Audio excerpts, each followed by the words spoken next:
ತುಂಬ ಕಡಿಮೆ ಸಮಯದಲ್ಲಿ ಕಡಿಮೆ ಸಾಮಗ್ರಿಗಳನ್ನು ಬಳಸಿ ಮನೆಯಲ್ಲೇ ಪನ್ನೀರ್ ಗ್ರೇವಿ ಮಾಡ್ಬೋದು. ಹೇಗೆ ಮಾಡಿದೆ ಅಂತ ಬನ್ನಿ ನೋಡ್ಕೊಂಬರೋಣ.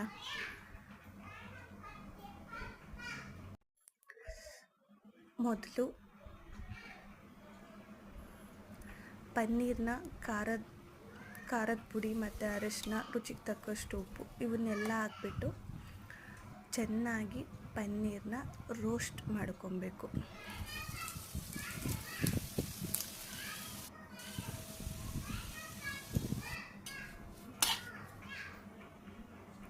ಹಾಗೆ ಸ್ವಲ್ಪ ಎಣ್ಣೆ, ಪಲಾವ್ ಎಲೆ, ಚಿಲ್ಲಿ, ಶುಂಠಿ ಬೆಳ್ಳುಳ್ಳಿ ಪೇಸ್ಟ್ ಇದನ್ನ ಹಾಕಿ ಸ್ವಲ್ಪ ಫ್ರೈ ಮಾಡಿಕೊಂಡು ಈರುಳ್ಳಿ, ಟೊಮೊಟೊ ಮತ್ತು ಕಾಜು ಅಂದರೆ ಗೋಡಂಬಿ ಇದನ್ನು ಮಿಕ್ಸಿಗೆ ಹಾಕ್ಕೊಂಡಿರೋ ಪೇಸ್ಟು, ಖಾರದ ಪುಡಿ, ರುಚಿಗೆ ತಕ್ಕಷ್ಟು ಉಪ್ಪು, ಸ್ವಲ್ಪ ಗರಂ ಮಸಾಲ, ಸ್ವಲ್ಪ ನೀರು,